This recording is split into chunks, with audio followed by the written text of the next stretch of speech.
Boa tarde, família linda.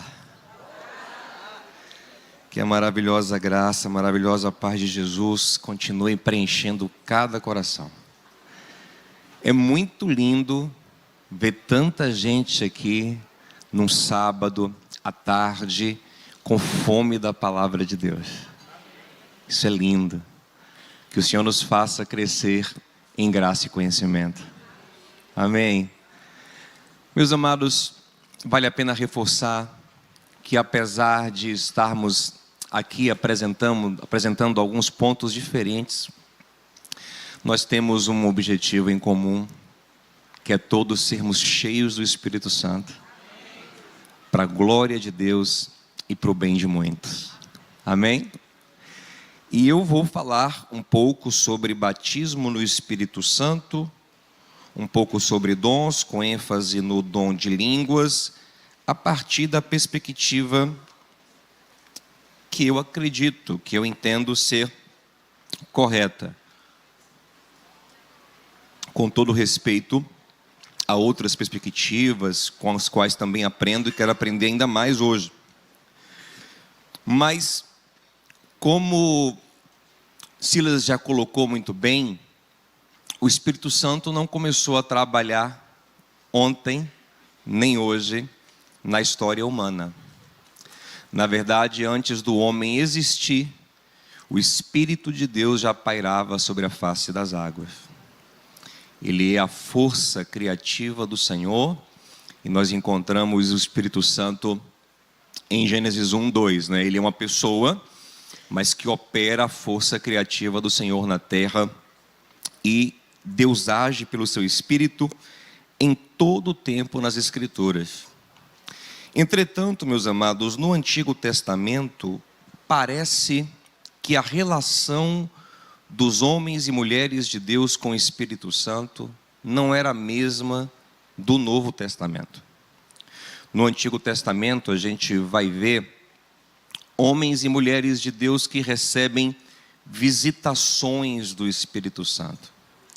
Você vai ver, por exemplo, um fenômeno que você não vai encontrar no Novo Testamento, lá em 1 Samuel 16, que é o Espírito Santo deixando uma pessoa, saindo de Saul. Você não vai encontrar isso no Novo Testamento.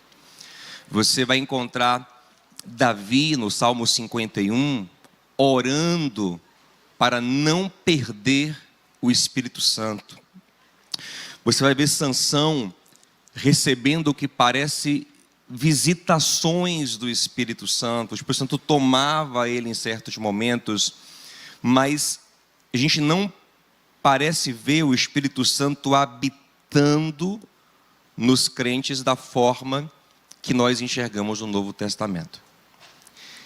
Um grande marco que aponta para essa nova fase foi a profecia que Silas também já citou aqui, que é a profecia de Joel, capítulo 2, a partir do versículo 28, onde o profeta, ainda no Antigo Testamento, aponta para um tempo futuro, para um tempo dos últimos dias, onde o Senhor derramaria o Espírito Santo dele, não só mais sobre pessoas específicas ou classes de pessoas específicas, mas a expressão que o profeta usa, que Deus usa na boca do profeta, é: derramarei do meu Espírito sobre toda a carne, vossos filhos, vossas filhas, jovens, velhos. E o Senhor fala também até os servos, ou seja, todo mundo vai poder ser cheio do Espírito Santo. Então é uma promessa de que o povo de Deus todo vai receber. Joel 2 aponta para uma promessa para todo o povo de Deus. E nós vemos Jesus falar sobre esse novo tempo. Em João capítulo 14, ele está com seus discípulos e ele está consolando os discípulos porque ele vai ter que partir. E ele fala para os discípulos não ficarem tristes, porque eles não ficariam órfãos. O Senhor enviaria alguém para estar com eles. Agora, eu pergunto a vocês: que enviar de alguém é esse, se o Espírito Santo já estava na terra antes do homem existir? Você percebe então que o Senhor está falando de um novo tempo da relação do Espírito com o homem, amém? Porque se o Espírito já atua na terra desde a criação, se o Espírito atua na terra, nos homens da antiga aliança, e o Senhor fala, eu enviarei o Espírito, então ele fala de uma nova forma de vir o Espírito. Ele fala não mais do Espírito que vem e visita, mas ele fala do Espírito que vem e fica. É o que ele fala em João 14,6, ele fala, o Espírito que já habita entre vocês. Vocês já conhecem ele. Não é que ele vai vir porque ele não está aqui. Ele está aqui, ele já age. Vocês já conhecem, vocês já estão sob a influência. Isso é importantíssimo. Vocês já estão sob a influência do Espírito Santo. Vocês já conhecem o Espírito Santo. É o que ele diz. O mundo não conhece, mas vocês conhecem. Entretanto, há uma mudança agora, o Senhor fala. Ele habitará em vós. Então esse novo tempo marca a transição desse Espírito que visita para esse Espírito que vem habitar, que vem ficar. Inclusive, isso corrige algumas percepções que a gente tem às vezes, quando a gente fala assim, Senhor, me visite, Senhor, me visite. Eu até entendo a força da expressão, né? Mas ela não é tão correta, porque Deus não visita mais os seus filhos, Deus mora nos seus filhos. Deus habita os seus filhos. Amém, gente? Então, meus amados, dito isto, vamos ver juntos agora a primeira vez que vai aparecer na Bíblia a expressão batismo com o Espírito Santo. E ela vai aparecer na boca do profeta que batiza, na boca de João Batista. Antes de lermos o texto juntos, que é Mateus capítulo 3, a partir do versículo 7, se já quiser ir abrindo, só fazer um pequeno contexto. O batismo, o que João fazia, não era estranho aos judeus. Nenhum judeu foi até João e falou, oxente, um judeu baiano, que é isso aí, João? Mergulhando as pessoas na água? Não, ninguém nunca estranhou isso. Chegaram a questionar a ele com que autoridade ele fazia isso. Mas nunca ninguém questionou o ato, porque aquele ato era super conhecido pelos judeus. Os judeus já faziam um ato chamado tevilá, no mikvê, que era a banheira de batismo, para purificações e para conversão. Sempre que um gentil queria se tornar judeu, então ele era iniciado na fé judaica no tevilá. O batismo já tinha esse caráter de iniciação, de integração à comunidade, de passar a pertencer a um povo. Então João está batizando e as pessoas estão animadas com o batismo de João. Ele batiza para o arrependimento, preparando a vinda do Messias, quando ele vai começar a dizer para as pessoas que tem um batismo ainda mais importante que vai acontecer. E vamos ver sobre esse batismo agora em Mateus capítulo 3, a partir do versículo 7. Vamos ler juntos? No entanto, quando João viu que muitos fariseus e saduceus vinham para onde ele estava batizando, disse-lhes, raça de víboras, quem deu a vocês a ideia de fugir da ira que virá? Presta atenção. João está perguntando aos religiosos de coração duro, quem iludiu vocês com a ideia de que vocês vão fugir da ira? Então no futuro vai vir uma ira, vai vir um juízo. Vamos continuar. Deem frutos que mostrem arrependimento. Continua. Não pensem dizer a vocês mesmos: todos temos Abraão como pai, pois eu digo que destas pedras Deus pode fazer surgir filhos a Abraão. Ou seja, não é o sangue de vocês que salva. Continua. O machado já está posto à raiz das árvores, e toda árvore que não der bom fruto será cortada e lançada aonde, gente? Alguém tem alguma dúvida que esse fogo aqui significa juízo? Há alguma dúvida?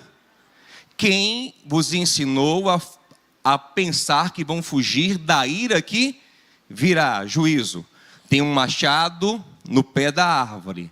A árvore que não der bom fruto será cortada e lançada no... Não há nenhuma dúvida, né? Então continua. Eu os batizo com água. É o próximo versículo, é o mesmo fala. Eu os batizo com água para arrependimento, mas depois de mim vem aquele que é mais poderoso do que eu, de quem não sou digno de lavar as sandálias.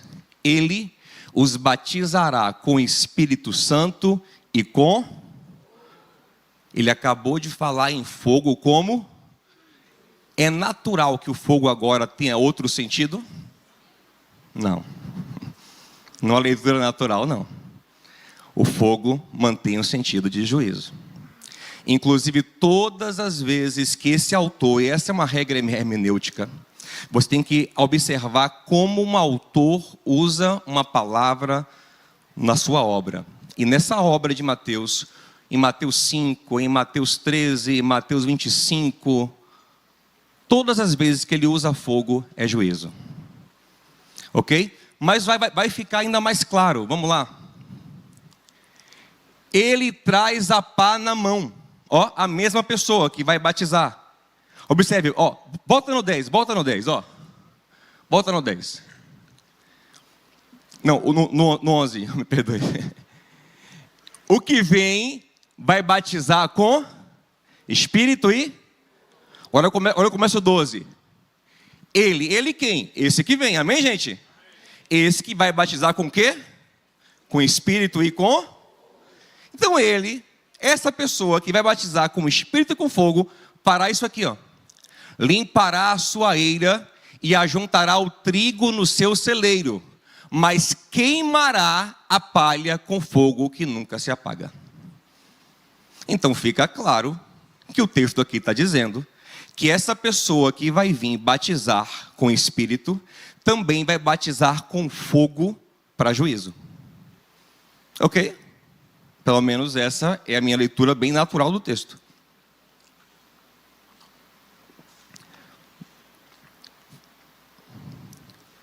Então veio Jesus e a gente sabe que essa pessoa que vai batizar com o Espírito Santo é Jesus. Ok, gente? Meus amados, uma outra coisa importante que a gente tem que entender... Não, só uma pausa aqui ainda. Vamos lá. Então, se esse texto fala sobre uns que serão batizados com Espírito de um lado e outros que serão batizados com fogo de outro lado, sobre que dois grupos nós estamos falando aqui? Salvos e não salvos. Ok? Não há dúvida sobre isso. Não é aqui sobre um tipo de crente e um outro tipo de crente. Um tipo de crente batizado com o Espírito Santo e um tipo de crente não batizado com o Espírito Santo. Essa, pelo menos, não é a leitura natural desse texto. Os grupos aqui são salvos e não salvos. Ok? Meus amados, eu vou logo para Atos 2, para a gente ganhar tempo, porque eu tenho que falar de línguas aqui hoje. O desafio é grande cada tempo. Mas tem um texto que alguns irmãos se firmam nele para pensar que existe primeiro uma experiência, uma habitação do Espírito e depois um batismo com o Espírito, que é Atos 20, 22. Quando o texto fala que Jesus soprou sobre eles o Espírito Santo e soprou sobre eles o Espírito Santo. Ele falou assim: receba o Espírito Santo, e soprou sobre eles. Será que de fato eles receberam esse batismo, essa imersão, ou essa habitação do Espírito Santo agora? Eu acredito que não, porque, veja bem, tanto em João 7, tanto em João 16, 7 também, Jesus vai dizer que para o Espírito Santo ser derramado para esse novo tempo, ele primeiro precisa ir. E em João 20, ele não foi ainda.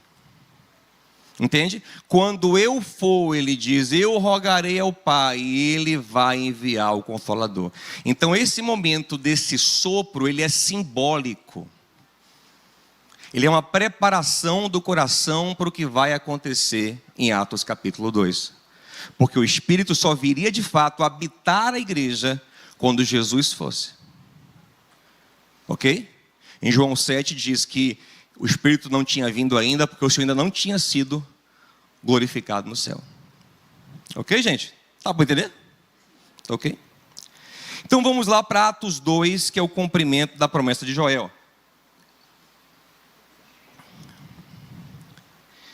Estão todos reunidos no mesmo lugar, de maneira tranquila.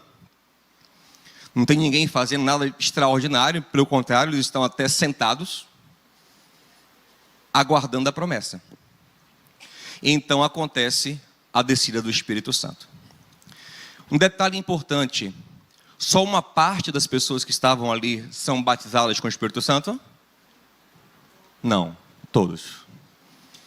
Então você não vê essa experiência nem aqui, nem em nenhum lugar em Atos. Nem Atos 8, nem Atos 10, nem Atos 19. Essa experiência é onde uma parte do grupo é batizada com o Espírito Santo e uma parte se torna crentes não batizados com o Espírito Santo. Você não encontra isso na Escritura. Não existe nunca num grupo de igreja os batizados com o Espírito Santo e os não batizados com o Espírito Santo. Todas as vezes que o Espírito Santo veio sobre um grupo, ele veio sobre todo o grupo. Ok? Isso é importante. E ali Pedro tomou a palavra e Pedro disse que estava se cumprindo ali a profecia de Joel. O que Joel disse que ia acontecer, agora aconteceu. O Espírito Santo foi dado à igreja. Aqueles discípulos tímidos são transformados. Se tornam homens corajosos, intrépidos, cheios de dons espirituais. Manifestam agora a graça de Deus. Amém, gente? Tem um texto muito importante para a gente pensar sobre batismo no Espírito Santo, que é Paulo falando aos Coríntios em 1 Coríntios capítulo 12, versículo 13, justamente quando ele está instruindo a igreja sobre dons e sobre unidade, que é o grande propósito dele naquele trecho. Olha o que ele fala, gente, ó. Pois também todos nós fomos batizados em um único Espírito, para construir um só corpo, quer judeus, quer gregos, quer escravos, quer livres, a todos nós foi dado de beber de um só Espírito. Então Paulo está dizendo que todos os crentes foram batizados com o Espírito Santo. Quem é crente foi batizado com o Espírito Santo. É assim que você entra no corpo de Cristo.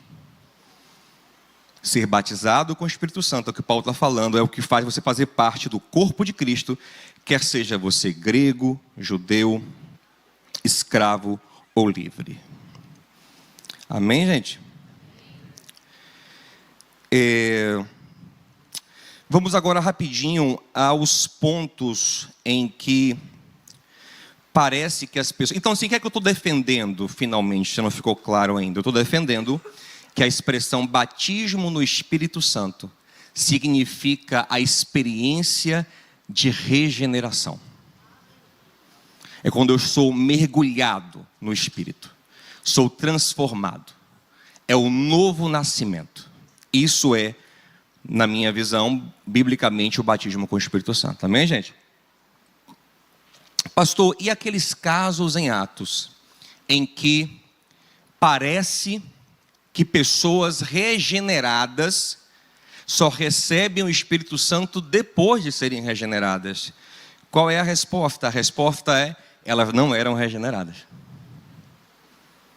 Elas tinham com Jesus a mesma relação que os apóstolos tinham antes de receber o Espírito Santo. A mesma relação. Acreditavam, confiavam, mas ainda não tinham recebido o Espírito.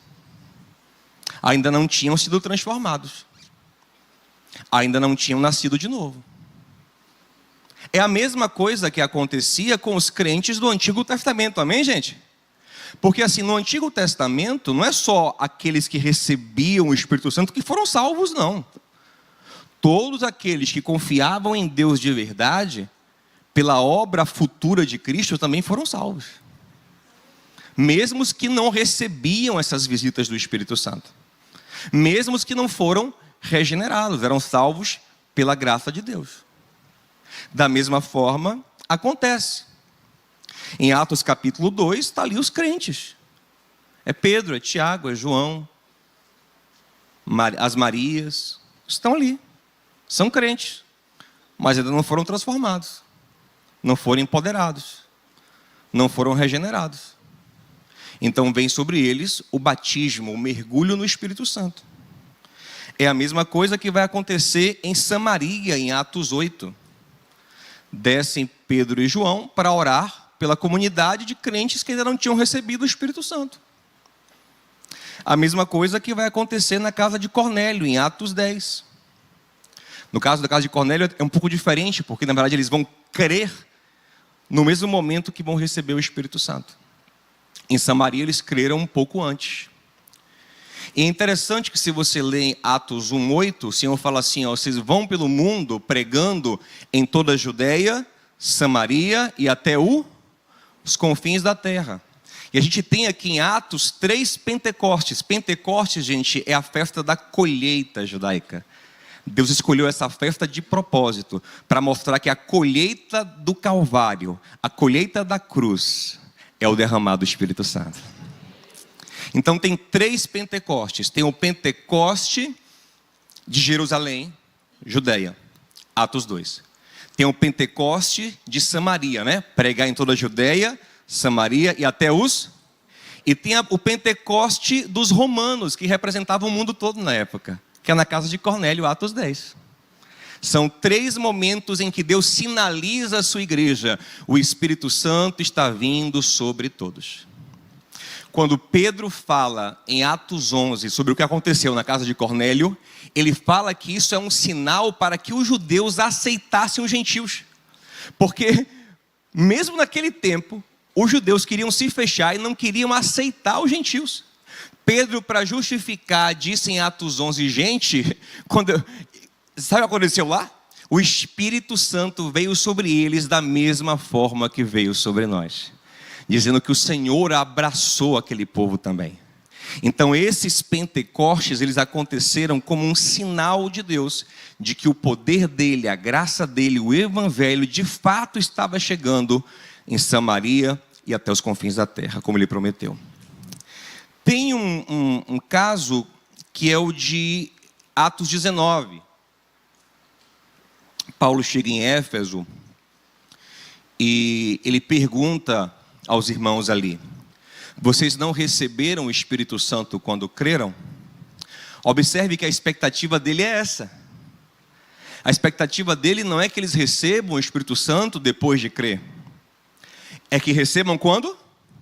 Quando crê, porque é o que se espera. E aí eles disseram não. Mas então, pastor, observe, são crentes transformados que não receberam o Espírito Santo. Será, gente? Olha a resposta que eles vão dar. Eles falam assim, ó, nós nem sabemos que existe o Espírito Santo. Nós nunca nem ouvimos falar disso. Aí Paulo disse, ué, vocês foram batizados como? Porque o batismo é em nome do Pai, do Filho e do... Aí ele fala, não, fomos só batizados no batismo de João. Então não era gente nascida de novo. Gente que mal tinha ouvido o evangelho, ouviu assim uma mensagem diluída. Nem sabiam que existia um Espírito Santo. Entende? Então Paulo primeiro, no versículo 5, batiza eles nas águas. Batiza nas águas, ora por eles e eles vão receber o Espírito Santo. Amém, gente? E para encerrar essa parte do batismo com o Espírito Santo, que eu tenho que ir para línguas, senão não dá tempo. Para encerrar essa parte do batismo com o Espírito Santo, apesar de a princípio, né? Talvez pareça até chocante para alguns. Meu Deus, não pode ser. Então quer dizer que eu não tenho que buscar o batismo com o Espírito Santo? Eu sempre digo quando eu falo sobre esse tema, que a discordância às vezes é mais nominal do que prática. Porque por mais que você pense como eu penso, e lógico que eu não penso sozinho nesse sentido, tem toda uma corrente teológica que pensa junto comigo, todo mundo que pensa como eu, pelo menos os que eu admiro, os que eu tenho como referência, não tem dúvidas de que todos os crentes têm que buscar ser cheios do Espírito Santo. E o enchimento com o Espírito Santo não é uma coisa que acontece uma vez só, é uma coisa contínua. Olhe que em Atos 2 diz que todos foram cheios do Espírito Santo. Em Atos 4, as mesmas pessoas estão orando e de novo são cheias do Espírito Santo. Em Atos 6, os diáconos que recebem a oração, que estão no mesmo grupo inicial, de novo são cheios do Espírito Santo. Em Efésios 5, Paulo diz que todos nós devemos buscar não nos embriagar com vinho, não nos entorpecer a mente, mas o que deve nos encher é o Espírito Santo. E Paulo vai dizer que esse enchimento do Espírito, ele é sobretudo manifesto numa vida, Paulo fala em Efésios 5, de gratidão, louvando, dando graças a Deus por tudo, submetendo-se uns aos outros, mostrando que a maior comprovação da presença do Espírito Santo é uma transformação, né? É o fruto do Espírito que está ali em Gálatas capítulo 5. Lembremos que Jesus disse que naquele grande dia, muitos dirão diante dele que fizeram milagres. Ele vai dizer o quê? Aparte-se de mim, porque eu não vos... Porque é possível acessar poder sobrenatural sem ser transformado pelo Espírito Santo. Então, o grande sinal da presença do Espírito Santo é uma vida transformada. É isso que mostra que alguém foi batizado, foi imerso, está mergulhado no Espírito Santo. Então, gente, o que é que eu penso? Temos que buscar ser cheios do Espírito. Se a ideia não é buscar ser batizado, pelo menos porque eu defendo, a ideia é buscar o quê? Ser cheio do Espírito. E é uma frase que Silas falou, que eu concordo demais, que não é sobre ter mais do Espírito, porque o Espírito nos foi dado. É sobre o Espírito ter mais de nós. Porque assim, não tem uma parte do Espírito Santo em mim. Ele está em mim. Então como é que aquele que está em mim, que é inteiro, é uma pessoa inteira, aquele que está em mim me enche? Quando ele ganha mais vazão em mim. Quando ele toma mais o controle da minha vida. Quando ele aumenta a influência dele sobre mim. Amém, gente? Vamos então agora para dons. Qual é a minha visão sobre dons espirituais? Sinto frustrar alguns, já fui falsamente acusado ali na estante. Mas eu não sou cessacionista.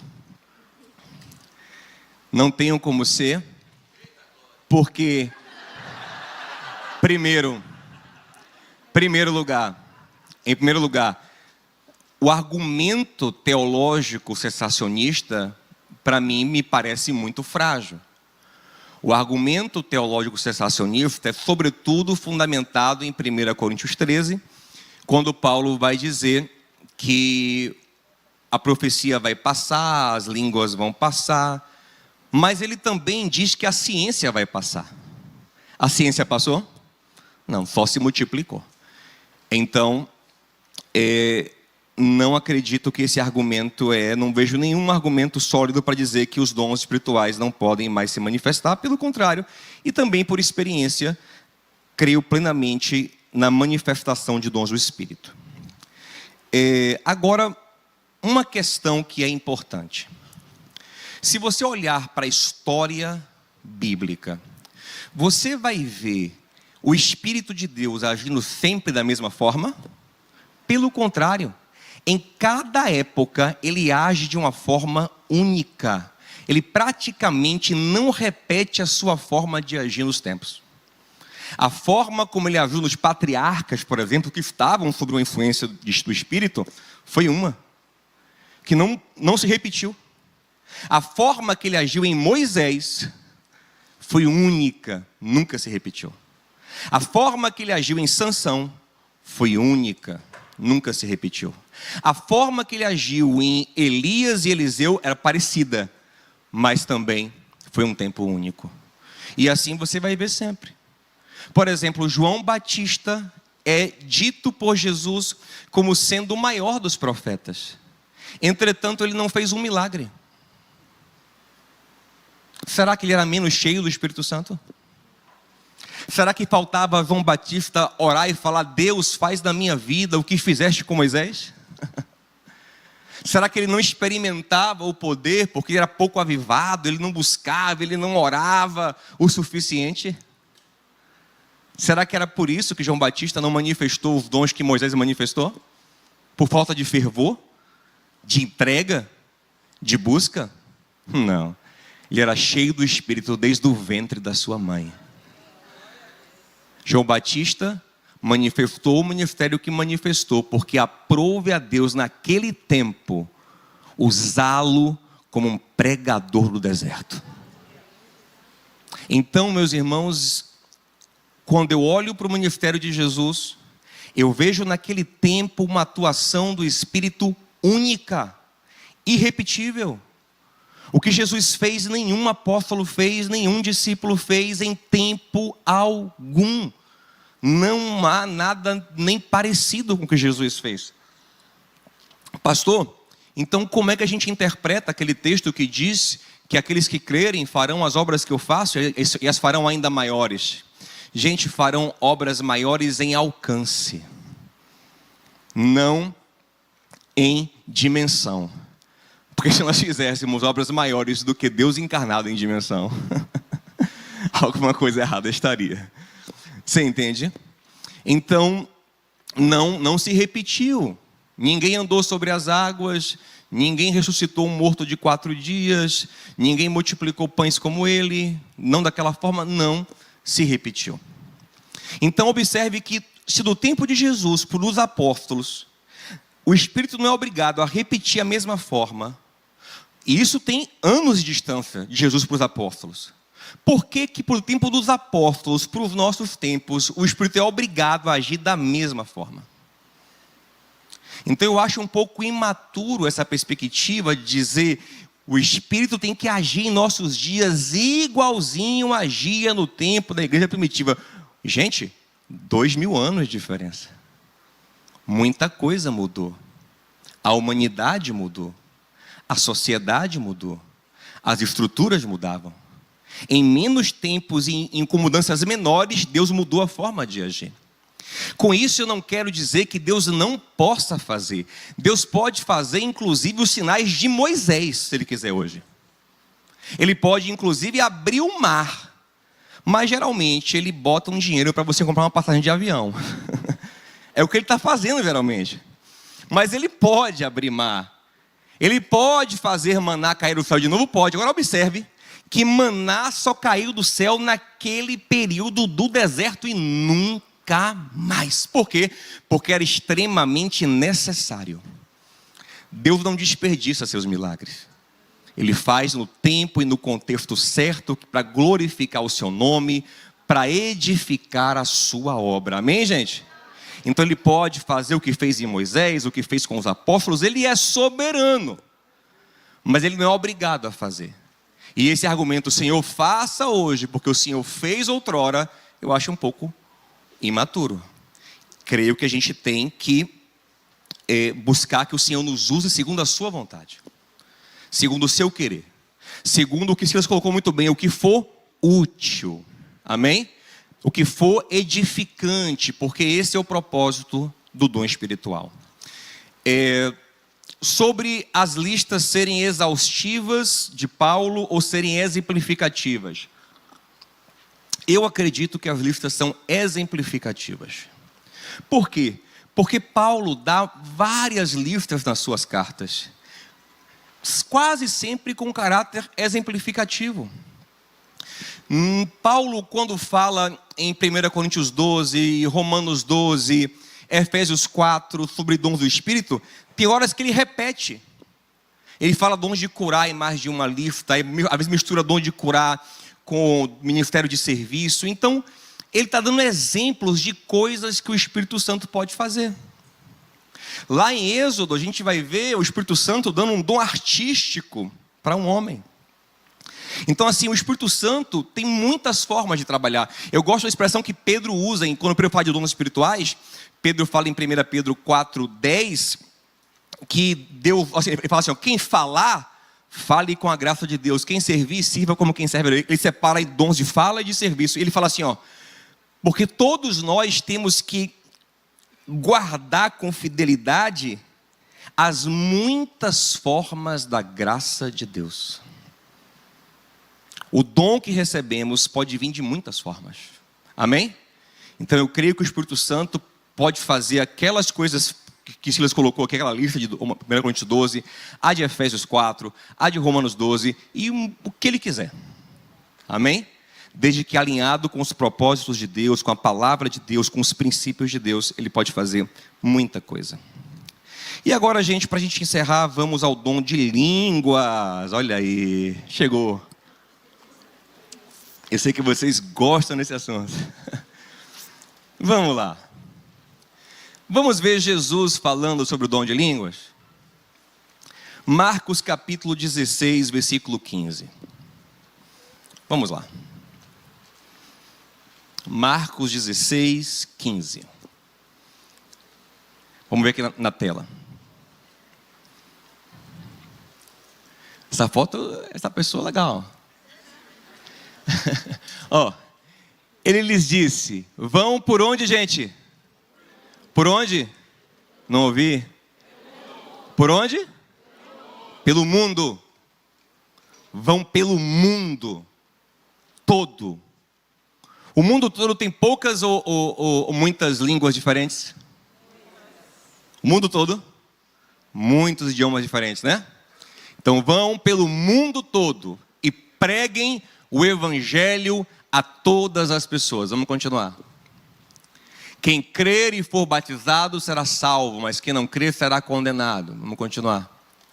Estes sinais, grava a palavra sinal, viu, gente, que ela é importante daqui a pouco. Estes sinais acompanharão os que creem. Em meu nome expulsarão demônios, falarão novas línguas. Continua. Pegarão em serpentes, se beberem algum veneno mortal não lhes fará mal nenhum. Imporão as mãos nos doentes e estes ficarão curados. Gente, Jesus está enviando os discípulos pelo mundo. Qual é a leitura natural desse texto? Quando você envia a sua equipe pelo mundo, a equipe deles são galileus que mal falam aramaico, arranham o hebraico, não são poliglotas, e eu vou te mostrar isso daqui a pouco, eles não são poliglotas. Então Jesus pega um pessoal que mal fala o próprio idioma materno, e manda se espalhar pelo mundo para pregar. Aí ele fala o seguinte, fiquem tranquilos, vocês falarão em novas línguas. Do que ele está falando? De chegar em Roma e falar latim. De chegar na Grécia e falar grego. De chegar na Índia e falar, sei lá qual é a língua da Índia. Entendeu? A leitura natural do texto é essa, amém, gente? É a leitura natural do texto. Ok. Uma coisa importante. A expressão línguas estranhas não aparece na Bíblia. Essa é uma expressão convencionada. geralmente da doutrina pentecostal. Começou a usar essa expressão. É uma expressão que não aparece. Na Bíblia é sempre dom de línguas. Outras línguas. Variedades de línguas. Nunca línguas estranhas. No grego original, não tem línguas estranhas. Vamos lá então para Atos capítulo 2. O que aconteceu em Atos capítulo 2? Estava lá a turma de Jesus, os primeiros discípulos, cerca de 120 pessoas, e como nós falamos, veio o batismo com o Espírito Santo. Eles estavam em Jerusalém durante a festa de Pentecoste. Nessa época a cidade fica cheia de gente, porque judeus do mundo todo vinham para Jerusalém celebrar a festa. Quando veio sobre eles o Espírito Santo, eles começam a louvar a Deus em diversos idiomas. Tanto que os judeus que estão ali, que são gente do mundo todo, olham e dizem: ué, como é que esses galileus estão falando em nossa língua materna? Gente, se eles estivessem falando ali numa língua espiritual, uma língua angelical, aquelas pessoas não iam se assustar com o fato de eles serem galileus, porque não iam entender mesmo. Pouco importava o que eles eram.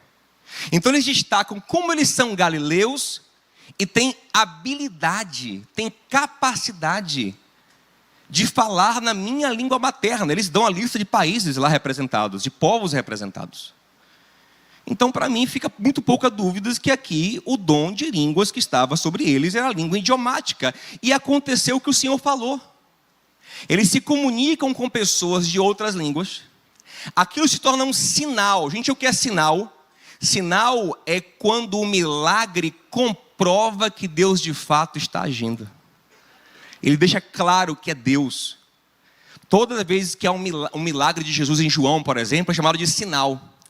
Jesus disse: esses sinais seguirão os que creem. Então alguém que não consegue falar um idioma, passar a falar milagrosamente é um sinal, porque a pessoa fica boquiaberta. Nossa, como é que esse galileu está falando a minha língua? E eles ficaram maravilhados. E o evangelho chegou. E muitas daquelas pessoas foram salvas para a glória de Deus. Então é um dom evangelístico. É um dom para se comunicar. Naquele tempo não tinha tradutor, não tinha Duolingo, não tinha chat GPT. Então a maneira era qual, gente? Chat GPT, não foi repetir. Língua, dom de línguas. Vocês não entendem. É outro idioma que eu estou falando aqui.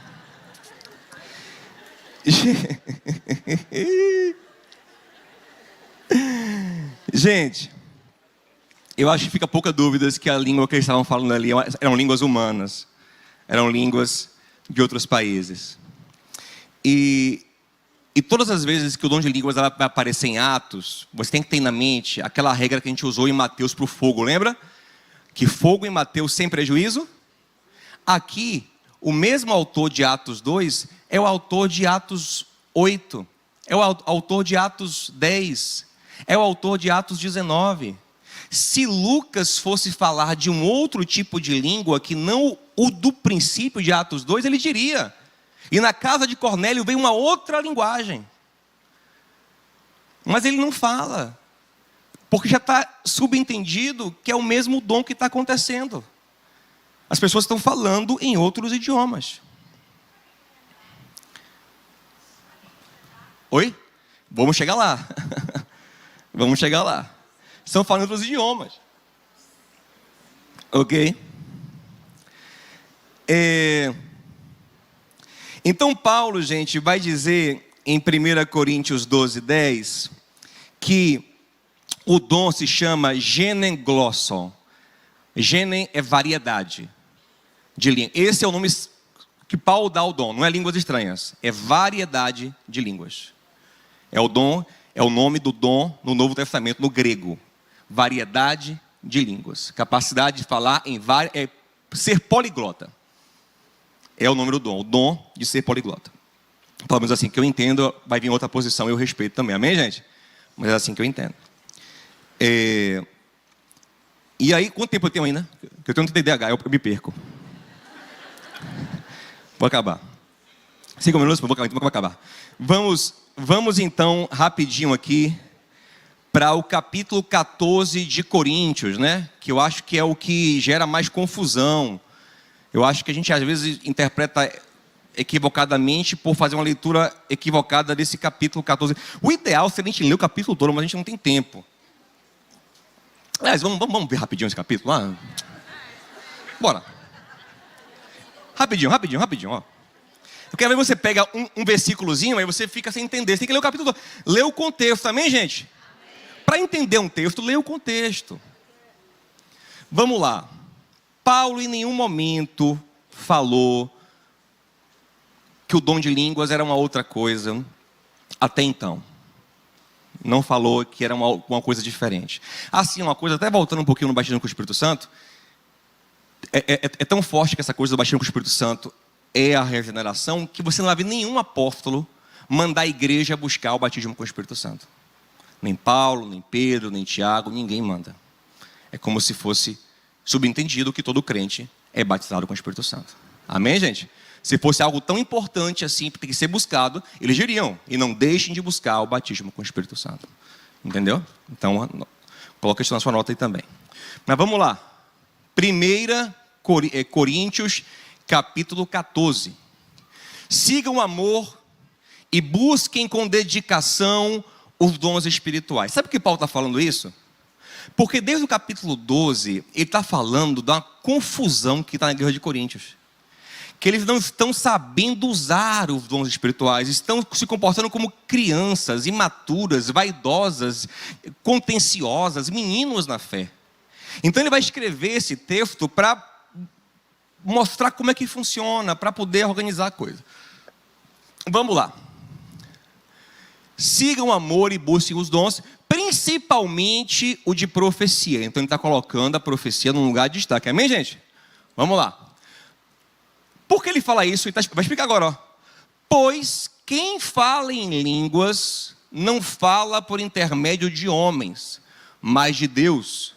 De fato, ninguém o entende. Pelo Espírito, fala mistérios. Então esse texto realmente parece, nossa, isso aqui é uma língua espiritual. Isso aqui é uma língua angelical, mas vamos continuar. Mas quem profetiza o faz para edificação, encorajamento e consolação dos homens. Ele quer dizer o seguinte: profetizar é melhor do que falar em línguas, é o que ele está falando. Mas vamos continuar. Quem fala em línguas edifica a si mesmo.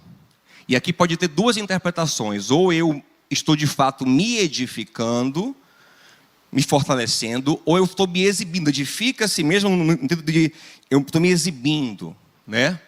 Mas quem profetiza edifica a igreja. Desejo que todos vocês falem em línguas, mas prefiro que profetizem. Quem profetiza é maior do que aquele que fala em línguas, a não ser que as interprete, para que a igreja seja edificada. Então ele fala o seguinte, ó, se tiver gente falando em línguas numa igreja, tem que ter interpretação para que outros possam entender. Vamos lá. Agora, irmãos, se eu for visitá-los e falar em línguas, em que serei útil a vocês, a não ser que leve alguma revelação, ou conhecimento, ou profecia, ou ensino? Se eu falar numa língua que vocês não entendem, não vou ser útil. Continua. Até no caso de coisas inanimadas que emitem sons, tais como a flauta ou a harpa, como alguém reconhecerá o que está sendo tocado, se os sons não forem distintos? Vamos lá. Além disso, se a trombeta não emitir um som claro, quem se preparará para a batalha? Vamos lá. Assim acontece com vocês. Se não proferirem palavras compreensíveis com a língua, como alguém saberá o que está sendo dito? Vocês estarão simplesmente falando ao ar. Vamos lá. Sem dúvida, ó, há diversos o quê, gente? Gente, não tem como ele quebrar o texto, o raciocínio. Não tem como ele estar falando de uma coisa e aqui enfiar outra. Ele está falando do mesmo dom. Sem dúvida, há diversos o quê? Idiomas no mundo, ou vozes do mundo, em outra tradução. E nenhum deles é sem sentido. Ou seja, ele está falando o seguinte, ó, cada língua tem seu significado. Não adianta eu ficar falando aqui palavras em inglês sem entender, sem que vocês entendam, ou em qualquer língua. Entende? Inclusive tem gente que faz isso até hoje. Não falando dom de línguas, não, dom de línguas carismático, não. Estou falando do... Tem gente que fala uma palavra em hebraico, como se tivesse um poder especial, sendo que nem ele entende às vezes o que significa. Ele está falando todos os idiomas têm um significado. Olha aqui, gente, ó. Mais claro que isso aqui, gente, eu acho que é difícil, ó. Portanto, se eu não entender o significado do que alguém fala, serei estrangeiro para quem fala. Quem é estrangeiro para você? Quem fala uma língua estrangeira.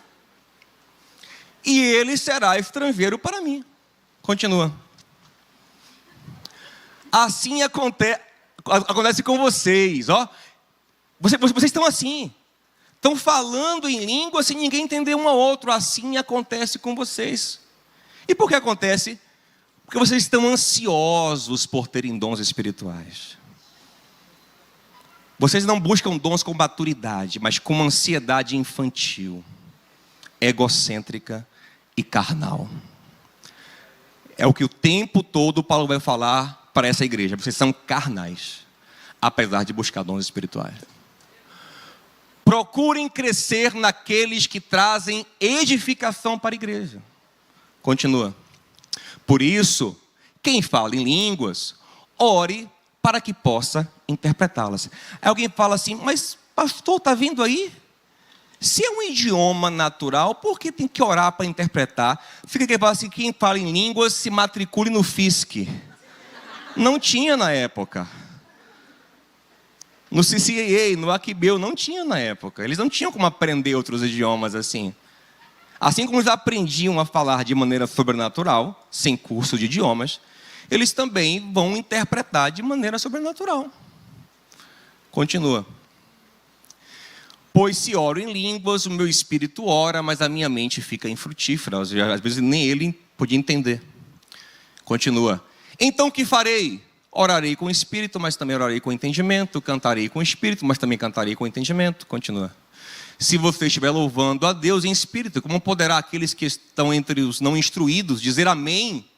Ó, gente, não diga amém para a língua estranha se você não sabe o que está sendo dito ali. Não diga amém para nada que você não sabe o que é. Como pode alguém que não entende dizer amém à sua ação de graças, visto que não sabe o que você está dizendo? Vamos continuar? Nesse caso, você dá graças corretamente, mas o outro não é edificado. Continua. Dou graças a Deus por falar em línguas mais do que todos vocês. Guardem isso que vai ser importante daqui a pouco, se tiver tempo. No entanto, na igreja, prefiro falar 5 palavras compreensíveis para instruir os outros a falar 10.000 palavras em línguas. No culto público, é melhor falar 5 palavras compreensíveis. Deus é amor, dá mais 2 ainda. Do que 10.000 em língua não compreensível. Continua. Irmãos, ó, exortação à maturidade. Irmãos, não sejam como crianças no modo de pensar. Lembre que o Senhor Paulo está dizendo, vocês estão sendo infantis, falando em língua sem interpretação. Parem de ser infantis, parem de ser crianças. Com respeito ao mal, ou seja, na malícia, sejam como crianças, mas quanto ao modo de pensar, sejam maduros. Pois está escrito na lei, e aqui, gente, eu acho que é um argumento muito forte, porque a gente chama na teologia de xenolalia, né? Língua estrangeira. Olha o que ele vai falar. Está escrito na lei, na verdade isso está escrito em Isaías 28, mas era comum se referir à antiga aliança como a lei, né? Por meio de homens de outras línguas e por meio de lábios de estrangeiros falaria a este povo, mas mesmo assim eles não me ouvirão. Paulo falando, ensinando sobre o dom de línguas, ele cita uma profecia de Isaías 28, onde Isaías está dizendo ao povo de Deus que um sinal do juízo de Deus para eles é que Deus falaria com eles pela boca de estrangeiros. No contexto ali eram os assírios, e mesmo assim eles não se converteriam. Então o que? Língua estrangeira. Assírios falando com judeus. É o que Paulo cita como exemplo para o dom de línguas. Portanto, aqui, gente, ó, importante. As línguas são o que, gente? São um sinal de condenação para os descrentes. Observe, eu vou parar aqui, senão eu vou gastar muito tempo. As línguas são o que? De condenação para os descrentes. O sinal, ele pode ser de condenação ou um sinal de salvação, um sinal de que a bênção está chegando. Quando o sinal é de condenação, quando você vê o sinal e você continua com o coração duro. Paulo falou, Israel ouviu Deus falar com eles pela boca de estrangeiros e permaneceu duro, foi um sinal de condenação. As línguas também se tornam um sinal de condenação para os descrentes. Quando o quê? Quando fica provado que Deus está atuando no meio da igreja. Como é que o descrente prova isso? Porque ele vê um crente que não sabe outro idioma falar em outro idioma. Não fica provado, é um sinal para ele. E por que de condenação? Porque se ele não crê, mesmo com a prova, isso é um testemunho de condenação contra ele. Observe. Sinal, gente, é algo que pode se comprovar. Como eu disse, os 7 milagres de Jesus em João são chamados de sinal. Por quê? Porque dava para comprovar que Lázaro estava morto e ressuscitou. Que a água virou vinho. Que o pão foi multiplicado. Dava para comprovar. O descrente tem que poder comprovar que a língua é um sinal. Como é que o descrente comprova isso? Se ele vê um crente falar um idioma que não sabe. Então, se ele está falando uma língua angelical, misteriosa, o descrente não comprova nada, ele não sabe nada daquilo ali. O descrente não recebe dom de interpretação. Ele não tem o Espírito Santo para poder interpretar, se for o caso. Então, sinal, a expressão sinal aqui, só cabe para uma língua estrangeira. Não cabe para língua espiritual e inteligível. Pelo menos assim eu compreendo. Pronto, eu vou parar aqui.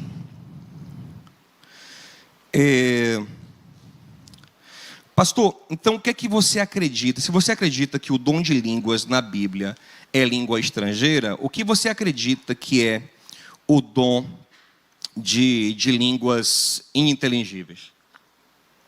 Vou falar. Mas antes de falar isso, só um detalhe. Em 1 Coríntios 13, Paulo fala assim, né? Ainda que eu falasse a língua dos homens e dos... olha aí. Ele falou que se pode falar a língua dos anjos. Gente, o texto todo é hiperbólico. No texto todo ele está falando de coisas impossíveis que ninguém faz.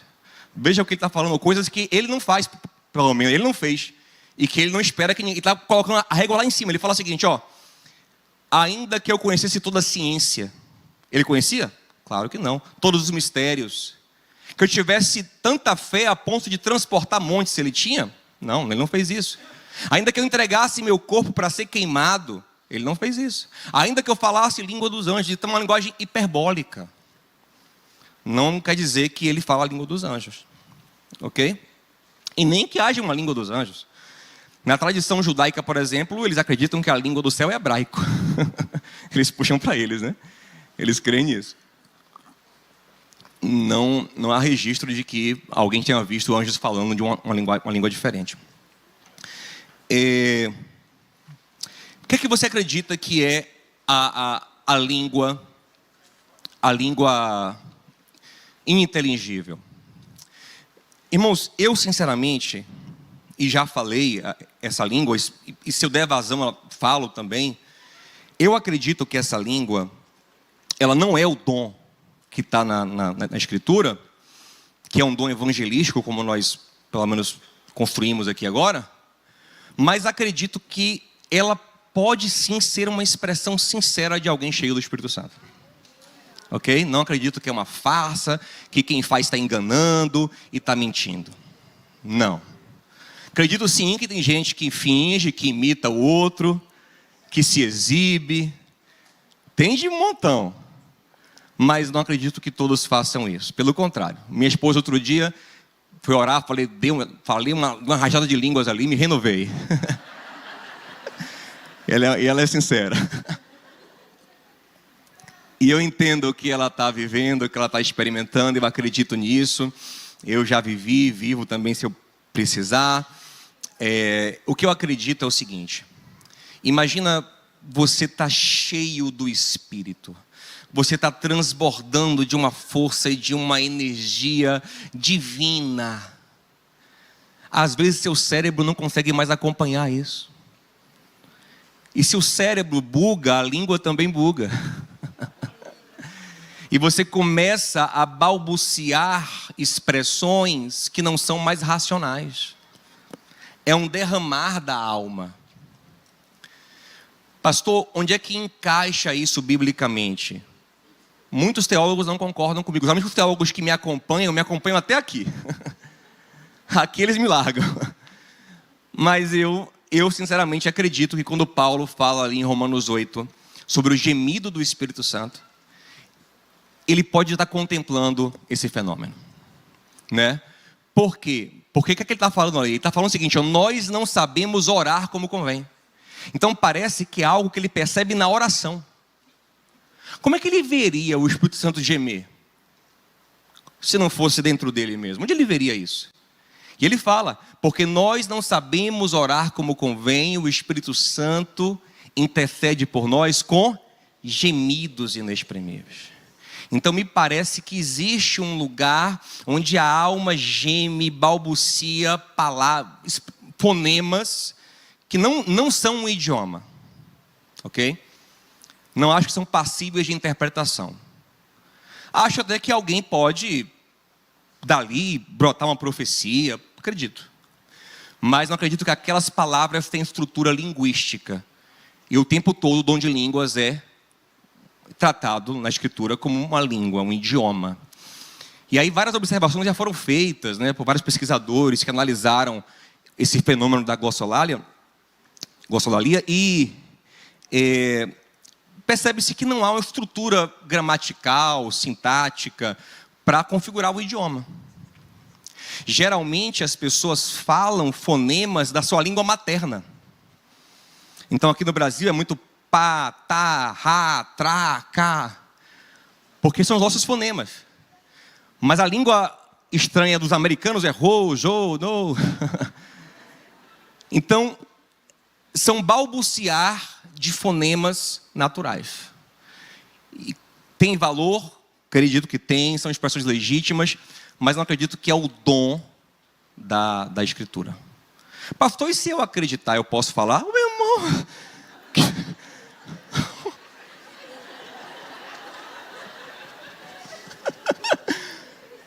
jogue duro. Fale. Agora sim, tem que respeitar o que Paulo falou em 1 Coríntios 14. Por que Paulo falou? Não proíbam falar em línguas, quer seja idiomática, como eu acredito que seja, quer seja essa língua ininteligível, como alguns acreditam, não proíba. Agora sim, com ordem, sem atrapalhar o outro, né? Para edificar, não para virar bagunça. Amém, gente? A expressão que ele usa assim é porque Deus é Deus de paz e não de confusão. Amém? É a expressão que ele usa para poder regular. Então é isso, eu acho que deu para explicar a minha visão de batismo com o Espírito Santo e de dom de línguas. E o meu desejo sincero é que todos sejam cheios do Espírito Santo, né? E que o Senhor os use com graça, com poder, com unção, com vida, para a glória dEle e para o bem de muitos, em nome de Jesus. Amém. Glória a Deus.